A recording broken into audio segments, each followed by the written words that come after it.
Dianmin, thank you very much for your kind words as well.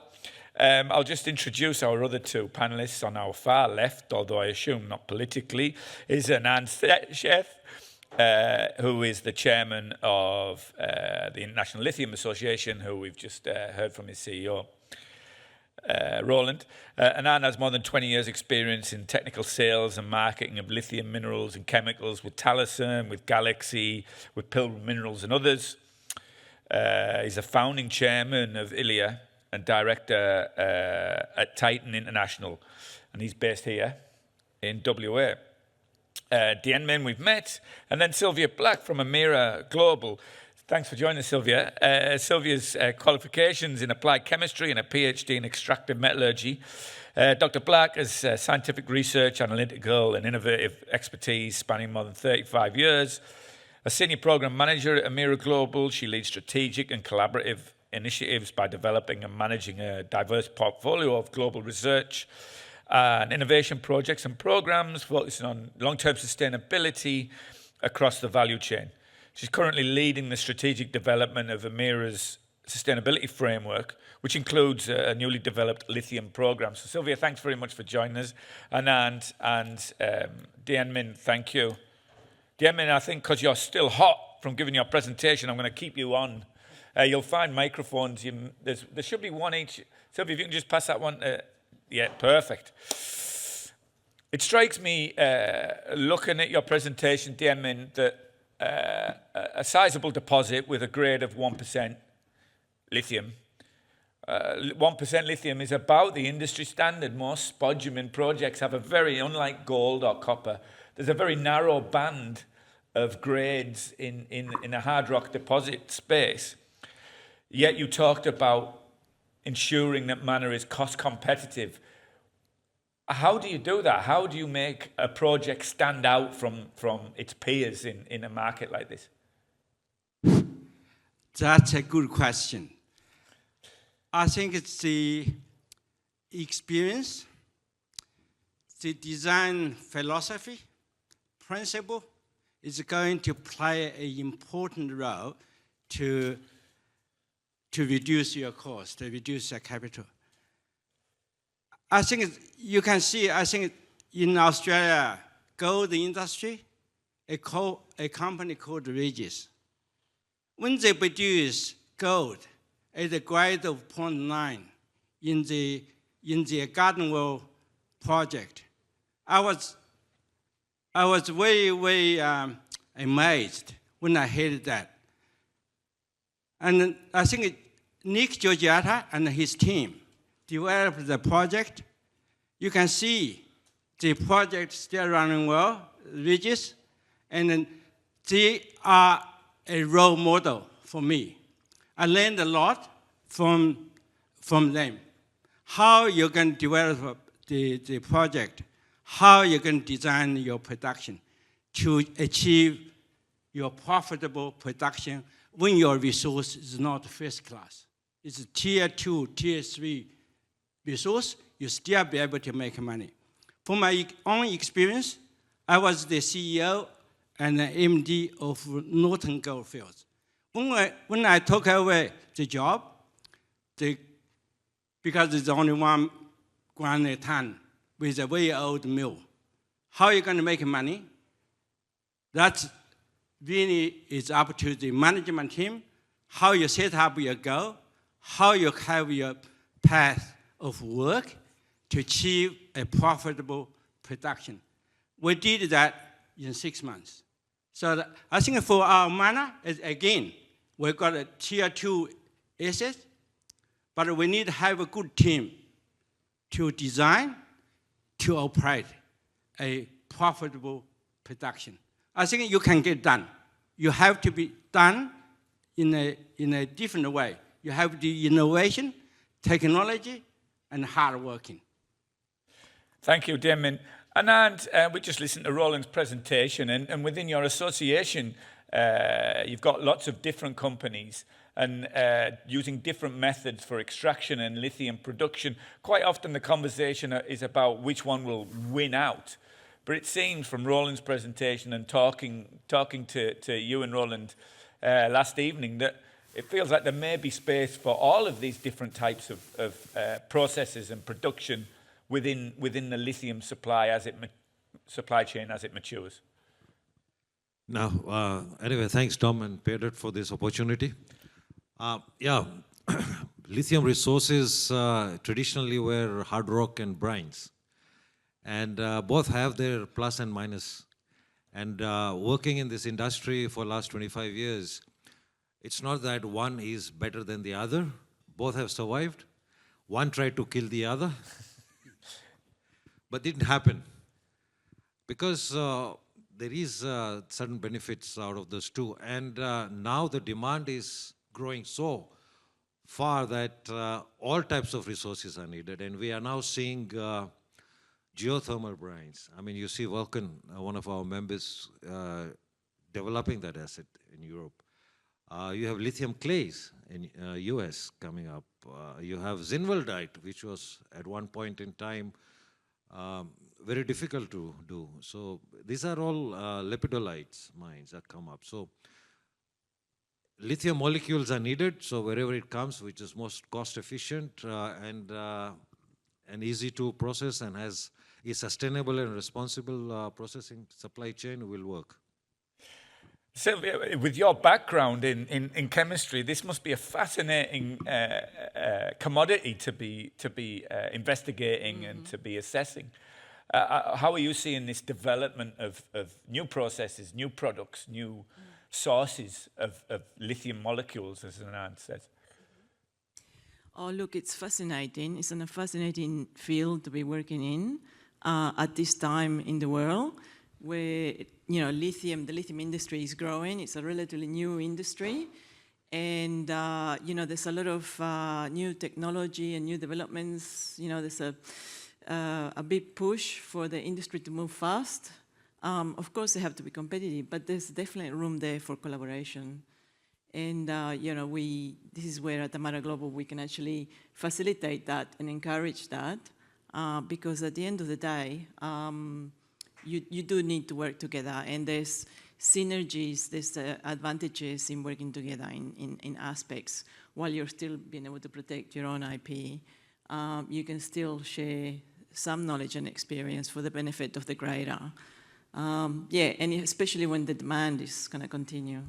Yeah, are you seeing increased collaboration then on a global scale, particularly during this time when we seem to be fluctuating between globalization and protectionism?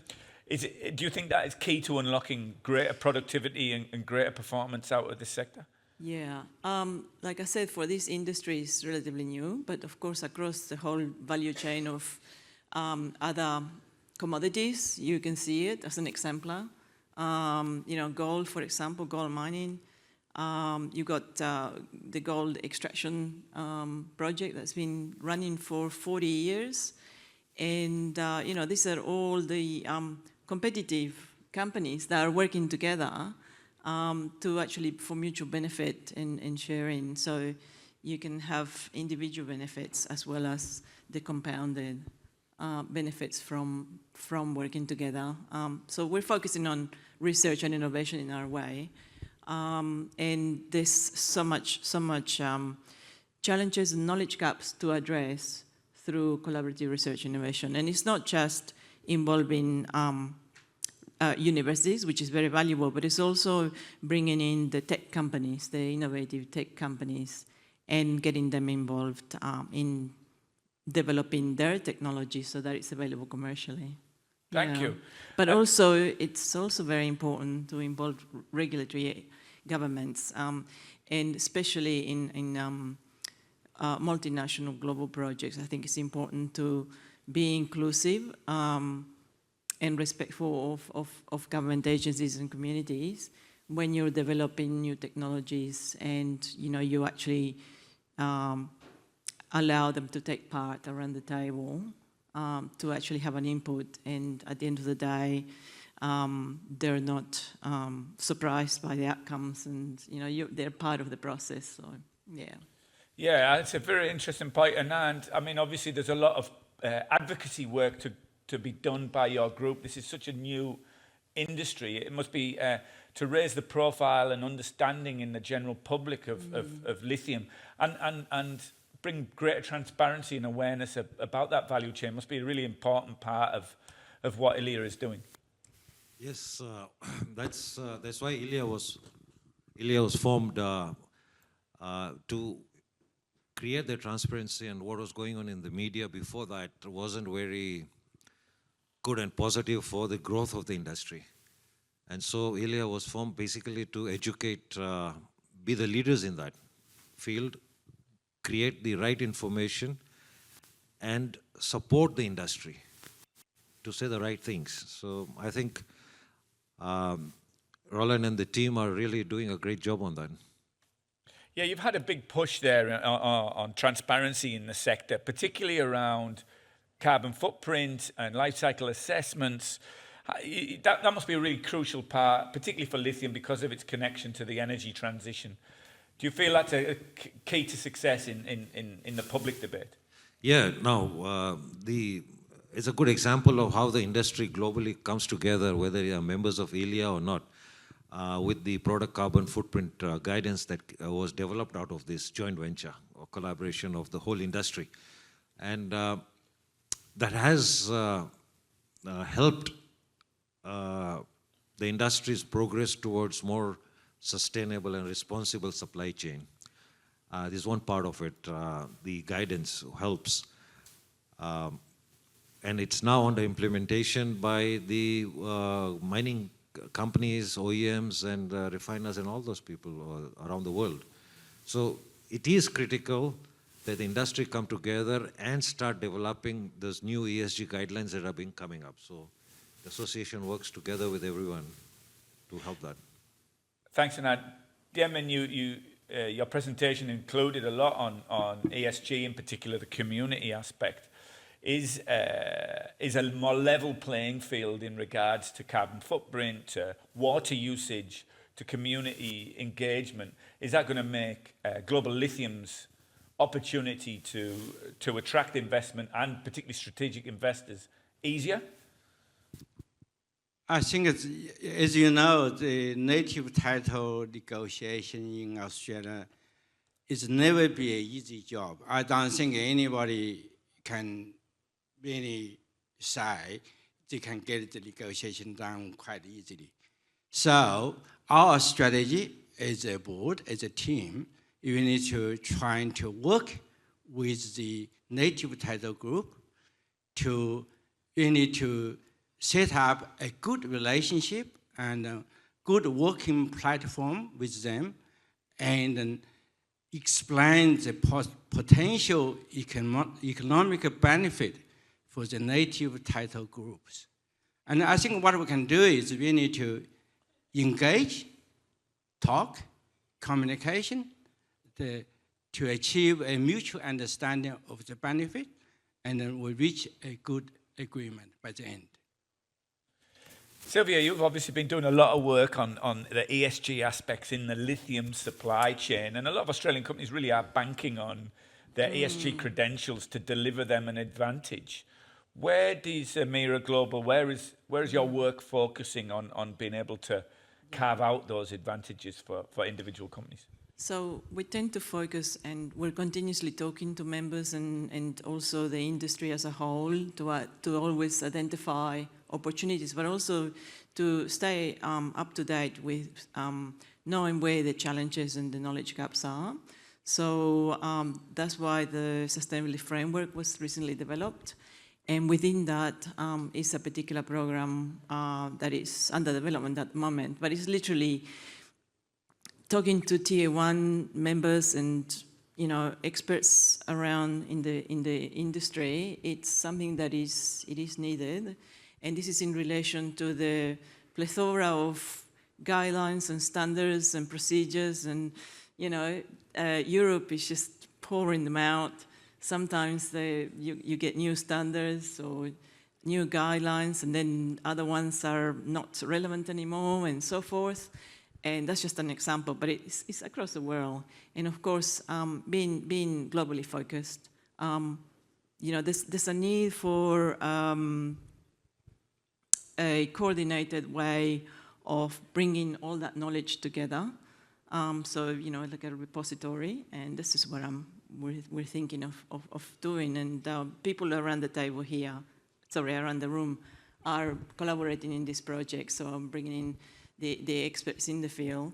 But it's literally a way of assisting the industry, whether you're, you know, a small company, an explorer, or a tier one company. It doesn't matter if you've got a big team or, you know, you're just starting out, to actually be able to go to a place and find out fairly quickly what's directly relevant to you in terms of what guidelines, standards, what's out there that is relevant to where you're operating in the world, what commodity, climate conditions, regions, so things that are directly relevant to you, whether you're a small or large operator or, you know, service provider, technology company.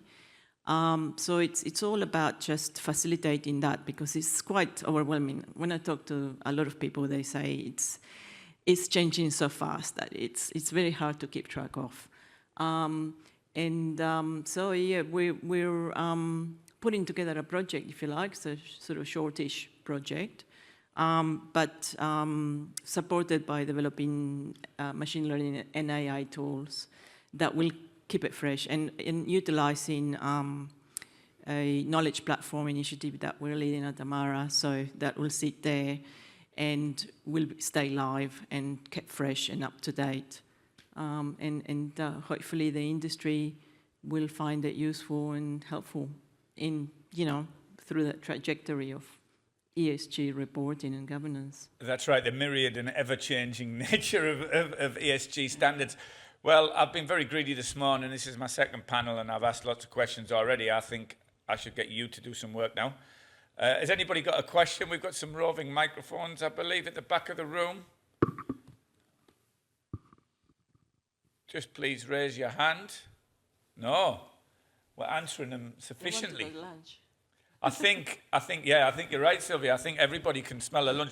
Well, look, we're running a little bit behind time, so I think we're going to call it there. But thank you very much. Can you just please join me in thanking our panelists, Silvia, Dianmin, and